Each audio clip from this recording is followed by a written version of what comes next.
Finally Sandeep भैया और अभिलाष का टकराव देखने को मिल ही गया।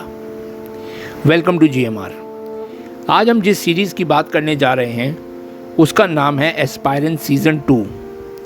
मैंने काफ़ी दिनों से कोई वीडियो नहीं बनाई, जिसका रीज़न था मेरी तबीयत काफ़ी दिनों से कुछ नासाज थी। But now I am back on track and back with this video. जब से मैंने एस्पायरेंट सीज़न 1 और उसके बाद संदीप भैया देखा तो हमेशा सोचता था कि इसका कुछ मिक्स आना चाहिए, और देखिए फाइनली मेरी मनोकामना पूरी हो गई और एस्पायरेंट 2 इज़ हेयर। साल 2021 कोरोना काल का समय था। TVF ने एस्पायरेंट्स नाम का शो उतारा। कहानी दिल्ली के राजेंद्र नगर और उसमें रहने वाले लड़के लड़कियों की थी जिन्हें बस किसी तरह UPSC क्रैक करना था। ये टिपिकल फील गुड किस्म का TVF शो नहीं था। लोगों को पसंद आया। क्रिटिक्स ने एस्पायरेंट्स की जमकर तारीफ की। शो सिर्फ आम लोगों के बीच ही नहीं रहा। मनोज वाजपेयी ने जब ये शो देखा तो उन्होंने ठान लिया कि डायरेक्टर अपूर्व सिंह कार्की ही उनकी अगली फिल्म बनाएंगे। TVF की उसी महा पॉपुलर शो का अब दूसरा सीजन आया है। शो का नैरेटिव 2 टाइमलाइन में चलता है। पुराने में हम देखते हैं कि अभिलाष अपने आखिरी अटेम्प्ट में जी तोड़ मेहनत कर रहा है। अपने पुराने यारों से नज़र बचाकर राजेंद्र नगर में ही रह रहा है।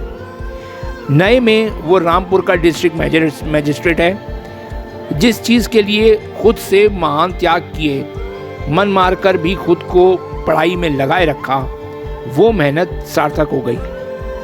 कायदे से अब ऐश ही ऐश होनी चाहिए थी, लेकिन ऐसा नहीं है। उसकी असली लड़ाई सफल होने के बाद ही शुरू हुई है। अब तक द्वंद्व सिर्फ बाहरी दुनिया से था, दोस्तों से था, प्रेमिका से था, लेकिन अब उसकी लड़ाई खुद से है। एस्पायरेंट सीज़न 2 ऐसी ही चुनौतियां अभिलाष के सामने लाकर उसे एक कॉर्नर में खड़ा कर देती हैं।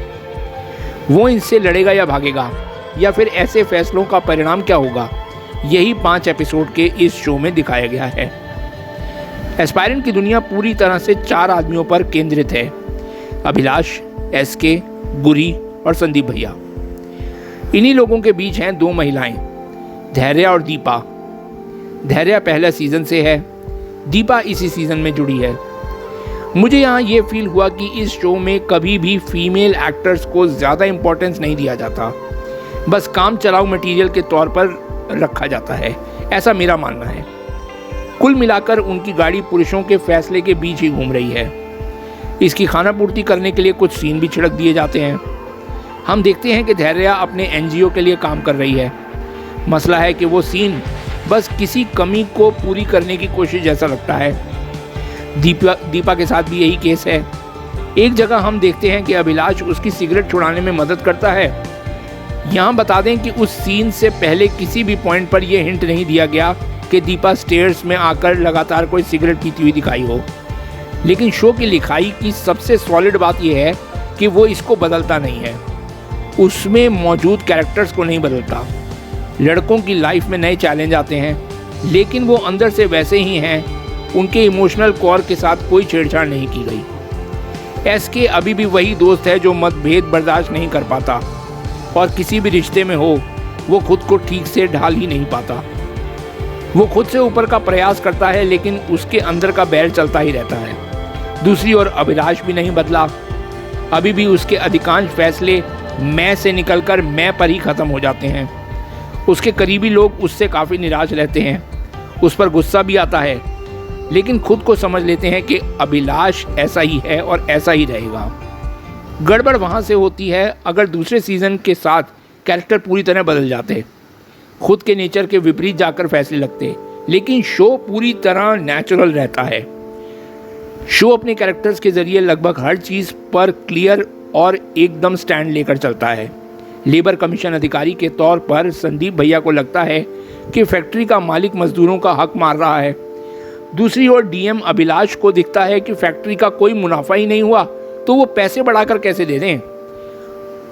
वो उस विचारधारा की ओर झुकता है जो मानती है कि समाज की हर समस्या के लिए अमीरों को ही दोष देना जरूरी नहीं है। संदीप भैया संसाधनों से वंचित लोगों के लिए लड़ते रहना चाहते हैं, और वो मानते हैं कि अमीर मालिकों के सामने टेढ़ी उंगली से ही घी निकलेगा। बस शो इन दोनों की विचारधाराओं को बराबर ढंग से दिखाने पर ही चलता रहता है। किसी एक को सही और किसी दूसरे को गलत करार नहीं दिया जाता। दो लोग हैं, दो विचारधाराएं हैं, इसमें डूबकर यकीन करते हैं और इसमें कोई हर्ज भी नहीं। शो बस एक बात को लेकर अपना स्टैंड साफ नहीं रख पाता कि खुद को यूपीएससी में झोंक देना कितना कठिन है या कितने त्याग को ज़रूरी माना जाए। कोई भी कैरेक्टर किसी दूसरों को नहीं समझाता कि बंधु देख कोई बात नहीं, यूपीएससी के बाहर भी दुनिया है। ऐसा नहीं है, पूरी इसमें यूपीएससी की ही दुनिया दिखाई गई है। बाकी अपनी तमाम खामियों के बाद भी एस्पायरेंट्स 2 एक मजबूत अपग्रेड है जिस बुनियाद पर उस दुनिया को रचा गया। ये दूसरा सीज़न उसे किसी भी तरह नहीं भूल पाता जिस तरह सीज़न 1 था। 5 एपिसोड में से क्लाइमेक्स वाला एपिसोड सबसे हल्का रखा गया। ऐसा बस तीसरे सीज़न के लिए कायदे की हवा बनाने के लिए रखा भी हो सकता है। जिस नोट पर शो ख़त्म हुआ उसके बाद तीसरे सीज़न का इंतज़ार तो अब बहुत ही जल्दी लोगों को होने वाला है। तो ये तो था मेरा रिव्यू इस सीरीज़ को लेकर। आपका नज़रिया अलग भी हो सकता है, विच इज़ कम्प्लीटली हेल्दी। ये वीडियो आपको कैसा लगा हमें कमेंट करके ज़रूर बताइएगा। वीडियो अगर आपको पसंद आया तो इसे लाइक कर दीजिएगा, चैनल पे नए हैं तो सब्सक्राइब कर लीजिएगा। Well that's all for this video. मिलते हैं आप लोगों से अपने नेक्स्ट वीडियो में। Till then good bye, thank you.